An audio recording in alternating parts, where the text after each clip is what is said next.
요즘에 근래에 교통 위반으로 티켓 받으신 분 있어요? 요즘에 좀 조심하셔야 됩니다.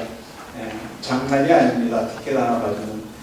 며칠 전에 LA에 사는 교포 한 사람이 철도 건널목 앞에서 1단 정지를 무시하고 지나가다가 교통경찰한테 걸렸습니다. 교통 위반 티켓을 적고 있는 경찰한테 물었습니다. 이런 경우에 티켓 값이 얼마나 나옵니까? 그랬더니 경찰이 한 130불 정도 나올 겁니다. 그런데 실제로 날라온 법원의 벌금 통지서를 보니까 648불이 나왔습니다. 기본 벌금은 135불이었는데 법원, 카운티 정부 이런 추가 비용, 수수료가 눈덩이처럼 불어서 648불이 나왔습니다. 그 벌금 고지서를 보고 그 사람이 뭐라고 했겠어요? 재수 온 붙었네.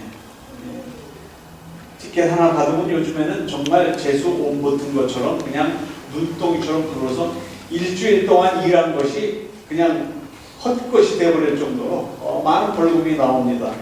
운전 조심해서 하시기 바랍니다.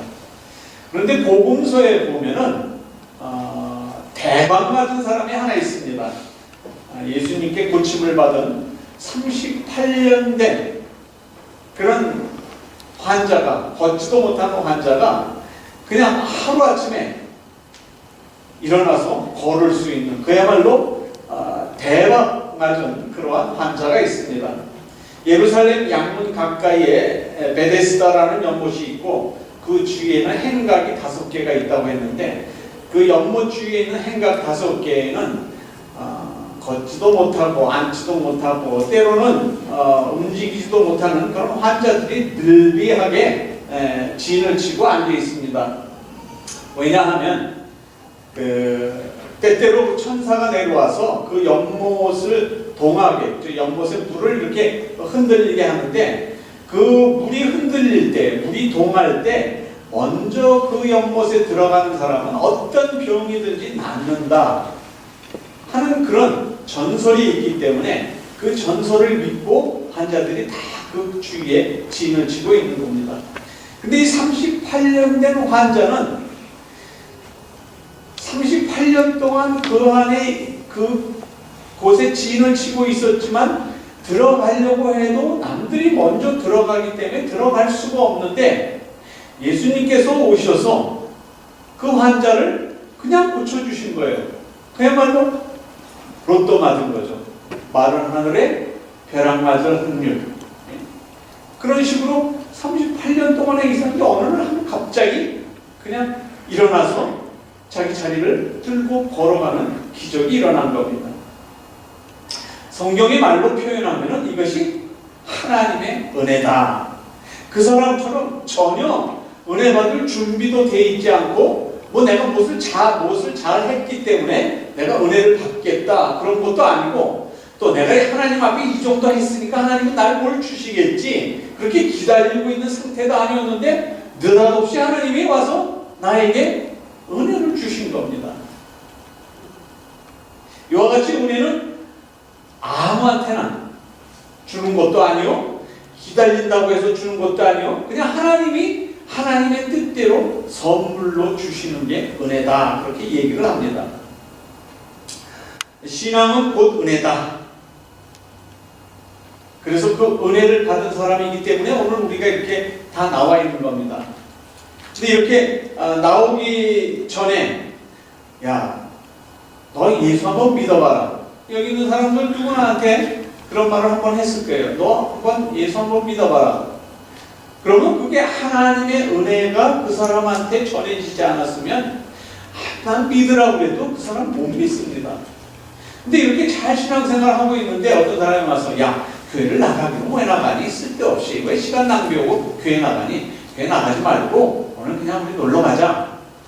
이렇게 한다고 해서 예수 믿지 말라고 해서 안 믿는 것 또한 그게 내 마음대로 되는 게 아닙니다. 하나님의 은혜 안에 있는 사람은 누가 뭐라고 해도 교회가 어떻건 세상 사람들이 어떻건 또 예배가 어떻건 그저 하나님 앞에 내가 예배 드리러 나온다 하는 그런 마음이 있는 거예요. 그게 곧 은혜라는 겁니다. 그래서 은혜는 내가 열심히 노력해서 신앙이 깊어지는 것도 아니요, 우리가 뭘 행위를 했기 때문에 하나님 앞에 받는 것도 아니에요. 하나님의 은혜는 하나님이 그저 값없이 나에게 주시는 것, 내가 어떤 조건을 가지고 받는 것이 아니라 무조건적으로 하나님이 나에게 주시는 것을 은혜라 그렇게 얘기를 합니다. 예수님 당시 때 유대인들은 정말 1등 신자들이었습니다. 절기를 지키고 소득의 11조를 드리고 안식일이 되면은 모든 것을 중지하고 안식일을 지키고, 그들은 정말 1등 신자들이었습니다. 그런데 그 1등 신자들이 믿는 하나님의 아들, 그 아들 예수 그리스도가 왔지만 그들은 받아들이지 않는 거예요. 왜? 그걸 은혜로 받은 것이 아니라, 본인들의 신앙을 은혜로 받은 것이 아니라 그들은 뭘 가지고 있었어요? 율법을 지고 있었단 말이에요. 주일날 되면은 안식일날 예배드리러 가야 되는 것, 제사드리러 가야 되는 것, 그 다음에 안식일날은 내가 해서는 안 될 것은 하지 않는 것, 이런 율법주의로 가면은 그 안에는 은혜가 없는 거예요. 마찬가지로 오늘날 교인들도 율법주의로 가는 교인들이 많아요. 교회를 열심히 나옵니다. 다른 사람이 볼 때 신앙생활 잘하는 것 같습니다. 저 사람은 하루도 빠지지 않고 교회를 나오네. 저 사람 신앙이 얼마나 좋을까. 근데 그 사람, 만일 그 사람 마음속에 주일날은 내가 죽어도 교회 가는 날로 정했다. 왜냐하면 하나님이 나에게 그렇게 말씀을 하셨기 때문에 그렇게 됐다. 그리고 주일날 나와서 주일날 예배 드리고 가는 그 기쁨이 그 마음속에 없단 말이에요. 주일날 나와서 예배 드리라고 했으니까 예배 드리는데 내가 하나님의 말씀 안에서 받는 은혜가 그 안에 없다면 그거는 주일날 와서 예배 드릴 수 있기는 했지만 예배 드리고 돌아가는 의미가 없잖아요. 이것을 율법주의적이다 그렇게 얘기합니다. 분명히 주일날 나와서 예배는 드렸는데 그 예배 속에서 하나님의 은혜 체험을 못하고 간단 말이에요. 그 은혜 체험을 못하니까 예배 속에서 하나님이 주시겠다 약속하신 축복의 말씀이 나한테 오질 않는단 말이에요. 또 하나님께서 나에게 주시는 경고의 말씀, 하나님이 나를 꾸짖는 것, 이런 것이 나에게 다가오질 않는단 말이에요. 그래서 예배 속에 은혜를 받는다는 얘기는 하나님이 나에게 꾸짖는 말씀을 줄 때는 내가 이게 잘못됐구나, 다음부터 내가 이러지 말아야지, 이 은혜를 체험하고, 또 하나님이 나에게 기쁨을 주실 때는 정말 하나님이 나에게 오늘 기쁨을 주시는구나, 정말 하나님하고 내가 같이 동행해서 삶을 살아야지, 이렇게 결심하고 돌아가는, 즉 예배 속에서 은혜를 체험하고 돌아가는 예배야말로 하나님이 나에게 주신 은혜란 말이에요. 근데 주일날 나와서 희망이 1시간 나왔는데 1시간 걸려서 나오고 1시간 예배드리고 1시간 친교하고 또 1시간 걸려서 갈 텐데 그 4-5시간이 그저 일요일이기 때문에, 주일이기 때문에 내가 와야 된다 하고 생각은 다 어디가 있어요? 딴 데가 있다면 그 주일 예배는 전혀 나한테 은혜가 되지 않는 예배란 말이에요. 그래서 많은 설교자들이 또 많은 지도자들이 그렇게 얘기하죠. 마음의 문을 열어라. 왜? 마음의 문을 열지 않으면 하나님께서 복을 정말 넘치듯이 부어주시고 싶어도 문이 닫혀있기 때문에 그 안에 복음의 말씀과 은혜의 말씀이 들어가지 않는단 말이에요. 그러니까 주의 말씀이 오면은 맞다, 저 말씀이 맞다, 나에게 좀 하나님이 나를 째려보는 것 같고 하나님이 나에게 좀 못된 지적을 하는 것 같아도 그렇구나, 내가 바로 저런 사람이구나, 하나님 잘못했습니다, 다음부터 그러지 않는 환경을 만들어 주시고 그러지 않게 내가 노력하겠습니다.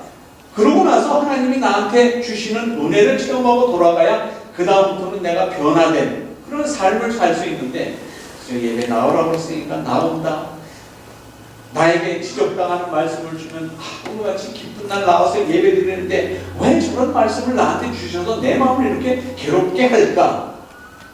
조금 은혜 주시는 말씀을 주면은 그래, 매일 저런 말씀을 주셔야 내가 그래도 예배 나오는 재미가 있지. 이런 예배의 형태 속에서 우리가 알고 있어야 되는 것, 이런 말씀을 주시건 저런 말씀을 주시건 내 마음의 문을 열면 하나님이 나를 지적하는 말씀을 들 때는 내가 하나님 말씀대로 못 살았구나. 하나님 나에게 기쁨을 주시는 말씀을 주시면은 저 말씀 안에 내가 동참할 수가 있구나. 하나님이 나에게 복을 주시기를 원하시는구나. 그 마음의 문을 연 사람들한테 그렇게 주의 말씀이 들어온단 말이에요. 그래서 복 받을 사람은 뭐예요? 먼저 마음의 문을 연다는 거예요. 하나님을 향해서 내 마음이 열려져 있다는 거예요. 그래야 하나님의 말씀을 들을 수 있고 하나님의 말씀이 깨달아진다는 거죠. 어떻게 해야 큰 은혜를 받고 큰 복을 받으며 삶을 살 수 있을까? 신앙생활을 하면서 어떻게 하면은 내가 신앙인으로서 성숙한 신앙인으로서 살 수 있을까? 그 비결은 뭐니 해도 사모해야 합니다. 말씀을 사모하고 은혜를 사모하는 그런 기대를 가지고 있어야 합니다. 왜냐하면 말씀이 내 마음밭에 떨어져야 내가 변화를 받기 때문입니다. 좋은 말씀이 오면 그 말씀으로 인해 기쁨을 얻고, 내가 지적당하는 말씀이 올 때는 그 말씀으로 인해 내가 변화해야 되겠다 하는 그런 생각을 하게 되는 겁니다. 지금 우리가 사는 이곳 캘리포니아에 가뭄이 들어서 지금 야단입니다. 작년에 생각하기에는 금년에 비가 안 오면 참 큰일이다 그랬는데 금년에 이상하게 비가 오지 않습니다. 어제도 약간 비가 왔지만 그 약간의 비 가지고는 가뭄이 해갈되기에는 어림도 없습니다. 우리가 지금 이렇게 기다리고 있는 비가 얼마 전에 왔던 것처럼 며칠을 좀 이렇게 풍부하게 촉촉하게 내리면은 얼마나 우리가 후련하겠어요. 그러니까 우리의 우리가 기다릴 만큼 이 대지가, 식물들이, 이 자연이 지금 캘리포니아에서 얼마나 많은 그 자연 속에 있는 식물이나 동물들이나 자연이 비를 기다리고 있겠어요. 거기에 정말 흡족할 정도로 촉촉히 비가 내린다면은 우리의 마음이 덩달아 기뻐지잖아요. 마찬가지로 우리가 하나님을 향해서 마음을 열고 있을 때 하나님께서 나에게 말씀을 주시면은 내 마음이 열려져 있으면은 그게 큰 단비로 나에게 다가온단 말이에요. 그 순간이 어디냐면 바로 지금 예배 드리는 이 순간이란 말이에요. 하나님이 나에게 저 말씀을 주시는구나. 오늘은 하나님이 내 마음을 열고 하나님의 말씀을 들으라는 거구나. 오늘은 뜻이 그거구나. 그래서 제목이 뭐예요? 은혜 받을 만한 때다. 지금 하나님이 나에게 은혜를 주시기로 할 때니까 내가 은혜를 받을 만한 때다. 이 생각으로 매주일 하나님의 말씀을 접하신다면, 또 하나님의 말씀을 집에서 읽으실 때 그러한 마음으로 내 마음을 열고 기쁨으로 하나님의 말씀을 접하게 된다면 나는 매일매일 변화하는 겁니다. 세상 사람들은 모르지만 나는 하나님 앞에서 매일매일 변화하는 겁니다. 그래서 하나님 말씀이 나와 함께 할 때 죽어가는 영혼이 다시 살아나고 시들어가던 영혼이 다시 소생하게 되는 겁니다. 그 말씀의 은혜를 받아야 내가 삶의 의미를 되찾을 수 있게 되는 겁니다. 제가 성경 말씀을 봉독하기 전에 그런 말을 합니다. 다 일어나셔서 하나님의 말씀을 받기로 하겠습니다. 그렇게 얘기를 합니다. 그렇게 다른 데서는 전혀 하지 않는데 왜 이동환 목사는 다 일어나서서 하나님의 말씀을 받기로 합니다. 도대체 성경 어디에 근거를 두고 이 말씀을 하시는 겁니까? 그런 생각 들지 않습니까? 제가 목회를 시작하고서부터 하나님의 말씀을 받을 때에 모두 일어나서 말씀을 받겠다 생각한 건 신학교 시절부터 생각한 겁니다. 왜냐하면 그때 신학교에서 공부를 할 때 느헤미야 8장의 말씀에 제가 은혜를 받았습니다. 그래서 느헤미야 8장의 말씀, 8장 1절부터 5절까지는 그렇게 적혀 있습니다. 이스라엘 자손이 그 본성에 거하였더니 7월에 이르러는 모든 백성이 일제히 수문 앞 광장에 모여 학사 에스라에게 여호와께서 이스라엘에게 명하신 모세의 율법책을 가지고 오기를 청하매 7월 1일에 제사장 에스라가 율법책을 가지고 남자 여자 무릇 알아들을 만한 회중 앞에 이르러 수문앞 광장에서 새벽부터 오전까지 남자 여자 무릇 알아들을 만한 자의 앞에서 읽음에 뭇 백성이 그 율법책에 귀를 기울였는데 4절은 건너뛰고 5절 학사 에스라가 모든 백성 위에 서서 저희 목전에 책을 펴니 책을 펼 때에 모든 백성이 일어섭니다. 하나님의 말씀 있는 율법책을 펼 때에 모든 백성이 일어서서 그 말씀을 받았다는 거예요. 그 모든 백성이 일어섰다 하는 얘기는 하나님 앞에 나를 겸손하게 하나님을 경외하는 마음으로 하나님의 말씀을 듣는다 하는 그런 뜻이 있는 겁니다. 그래서 저도 신학교 시절에 생각했던 거 목회 시작하고 나서부터 지금까지 했습니다. 하나님의 말씀을 받을 때는 다 일어나셔서 하나님의 말씀을 받겠습니다. 그 뜻은 뭐예요? 하나님 앞에 겸손한 마음으로 하나님을 경외하는 마음으로 그 하나님께서 나에게 주시는 말씀을 받겠습니다 하는 그런 뜻이 있습니다. 그래서 제가 말씀을 받을 때 그렇게 하는데 우리는 말씀을 다 몇 구절 되지 않는 거 다 읽고 난 다음에 뭐예요? 앞뒤 옆은 인사하시고 앉으시겠습니다. 그런 거 앉잖아요. 그럼 그게 단 몇십 초 안 되잖아요. 이스라엘 백성은 율법책을 펴실 때에 백성이 다 일어나서서 그 율법책을 읽을 때 말씀을 듣는데 그냥 서서 말씀을 듣는 거예요. 얼마나 오래 들었다고요? 여기 그 느헤미야 8장에서는 7시간을 서서 그 말씀을 듣는 거예요.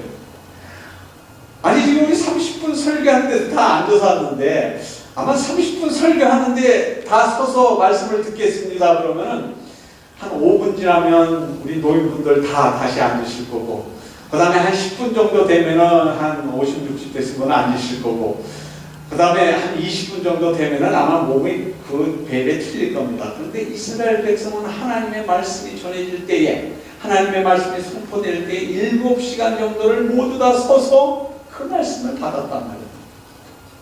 이게 뭐예요? 하나님 앞에 겸손한 마음과 하나님을 경외하는 경외심을 가진 그런 마음입니다. 그렇기 때문에 그러한 마음의 자세로 하나님의 말씀을 받는데 어찌 하나님의 말씀이 은혜가 되지 않겠습니까? 그래서 제가 이 말씀을 감명 깊게 듣고 또 제가 기억하기로는 그때 이 성경 구절을 읽으면서 저도 얼마나 또 눈시울이 뜨겁게 울었는지 몰라요. 보니까 6절에 보니까 그랬어요.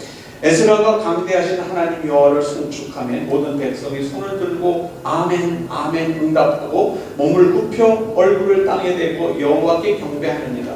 왜 하나님 말씀이 나에게 다가오면 아멘 아멘 화답하느냐? 하나님 말씀이 옳습니다 옳습니다 동의합니다 그렇습니다 이렇게 얘기하는 겁니다. 하나님의 율법책을 낭독하고 그 뜻을 해석하여 백성으로 그 낭독한 것을 다 깨닫게 하매 9절에 백성이 율법의 말씀을 듣고 다 우는지라. 우는 왜 울어요? 슬퍼서 울어요? 예. 하나님이 나에게 이렇게 큰 은혜를 줬는데 정말 내가 이렇게 살고 있구나. 정말 슬픔의 눈물을 흘리는 겁니다.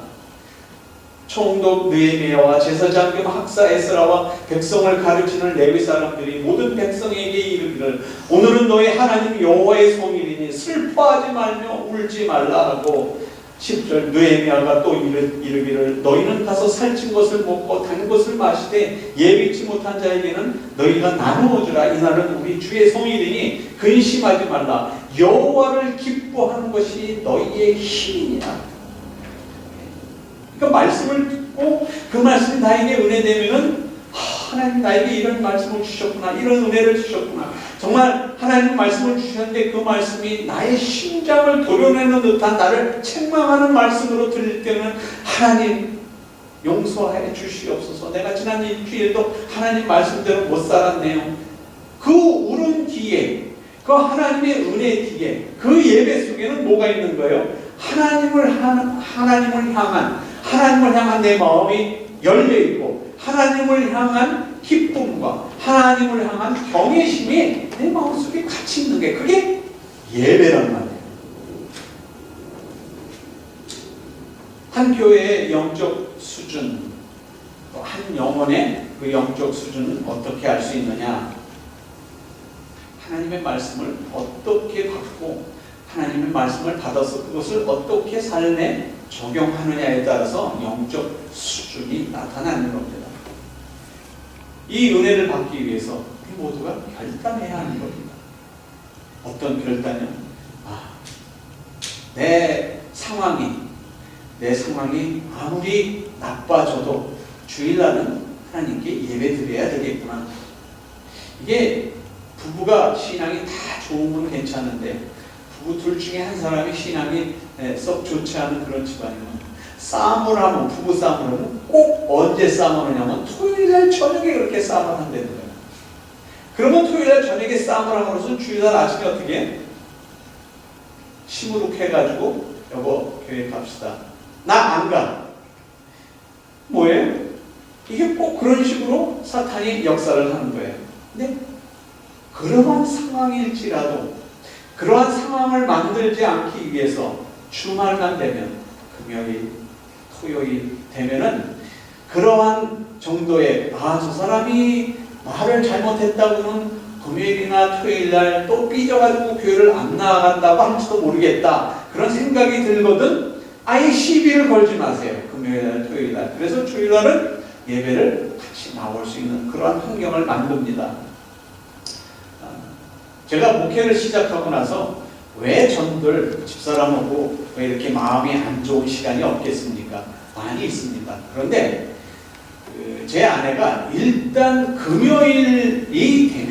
금요일부터 되면은 절대로 제 마음을 상하게 오래, 제가 이제 한 40년 가까이 사니까 알잖아요, 제 마음을. 그러니까 금요일 오후부터 되면은 절대로 저에게는 설교 준비하는 시간부터는 절대 시비를 걸지 않습니다. 왜? 하나님의 말씀을 준비해서 그 말씀대로 전해서 모든 교인들과 같이 은혜를 나누고자 하는 설교 준비하는 시간에 옆에서 바가지를 끌거나 내 마음을 상하게 하는 그런 행위 되면은 올바른 설교가 준비가 되겠어요? 또 기분이 좋지 않은 상태에서 주일날 나와서 올바른 설교의 말씀이 전해지겠어요?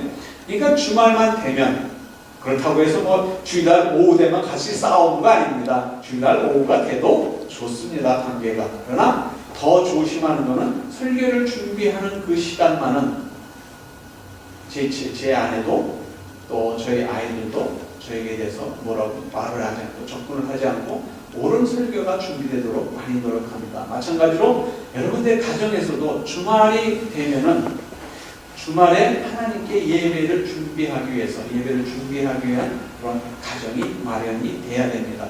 그러한 마음의 자세를 가지고 주일날 나와서 예배에 임하면은 예배에서 하나님의 말씀이 전해질 때 그게 나에게 주시는 말씀으로 전해지는 겁니다.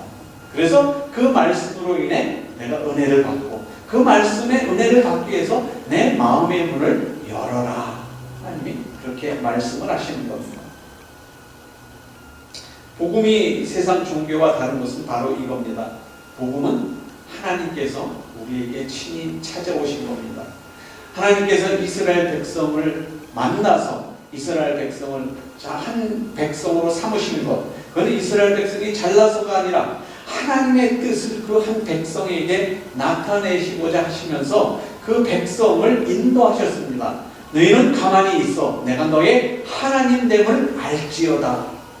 그 백성이 하나님의 말씀을 쫓아서 그대로 따라올 때는 그들이 복을 받았지만 그들이 하나님을 떠나고 하나님의 말씀을 듣지 않을 때는 여지없이 하나님의 징계를 받은 것을 이스라엘 역사를 나타낸 것이 구약성경입니다. 그럼 구약성경이 읽어보면 뭐예요?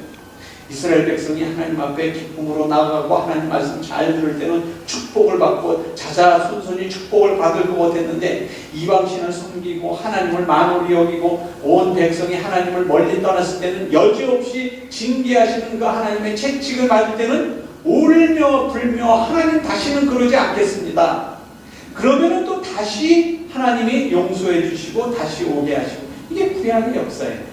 그게 우리의 짧은 삶처럼 오늘 잘못하고 오늘 잘못한 거 내일 회개하고 그 다음날 또 하나님이 축복 주신 게 아니라 30년, 40년 이 느헤미야가 왔을 때는 이 학사 에스라가 이것을 낭독하기 전에는 70년 동안을 바벨론에 가서 종살이를 한 거예요.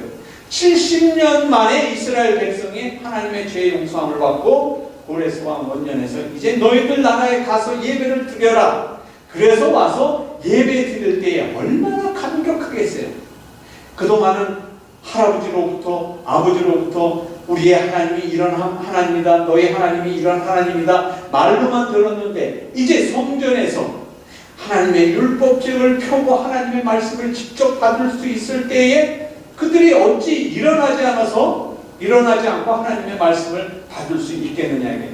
하나님의 말씀을 전해질 때 어찌 이 귀한 말씀을 앉아서 듣겠느냐는 말이에요. 그러니까 6시간, 7시간을 일어서서 그 하나님의 말씀을 들을 수 있었던 것. 마음의 문을 열지 않고 어떻게 그 말씀을 들을 수 있겠어요? 심리상담 기법 가운데서 그런 말이 있습니다. Here and now. 지금 여기. 지금 이 순간을 얘기하는 겁니다. 오늘 주일입니다. 오늘 주일날 이런 말씀을 듣게 돼. 하나님이 우리에게 이런 말씀을 주신 것, 여러분에게 복을 주시기 위해서, 은혜를 주시기 위해서 이 말씀을 드리는 겁니다. 지금, now, here, now. 지금 하나님께서 여러분에게 은혜를 주시기를 원하시는 겁니다. 과거는 이미 지나간 겁니다. 미래는 오늘이 어떠냐에 따라서 미래가 결정되는 겁니다. 과거의 결과는 오늘이고 오늘 어떻게 내가 삶을 사느냐에 따라서 내일이 결정되는 것처럼 오늘 내가 어떤 은혜를 체험했느냐에 따라서 내일부터의 나의 삶의 은혜가 연결되는 겁니다. 이와 마찬가지로 우리의 삶 속에 있는 은혜를 체험하기 위해서는 주일날 예배 속에서 은혜를 체험하시기 바랍니다. 다시 한번 말씀을 같이 읽으시고 말씀을 정리합니다. 시작. 우리가 하나님과 함께 일하는 자로서 너희를 권하노니 하나님의 은혜를 헛되이 받지 말라. 가라사대 내가 은혜 베풀 때에 너를 듣고 구원의 날에 너를 보았다 하셨으니 보라 지금은 은혜 받을 만한 때요 보라 지금은 구원의 날이로다. 지금은 은혜 받을 만한 때요 보라 지금은 구원의 날이로다. 지금 이 자리 이 순간을 가장 소중하게 여기시고 최고의 은혜를 간구하시기 바랍니다. 소망장로교회 모든 성도님들이 이 은혜를 통해서 신앙의 산 증인으로 남은 여생 살아가게 되시기를 주 예수 그리스도의 이름으로 축원드립니다.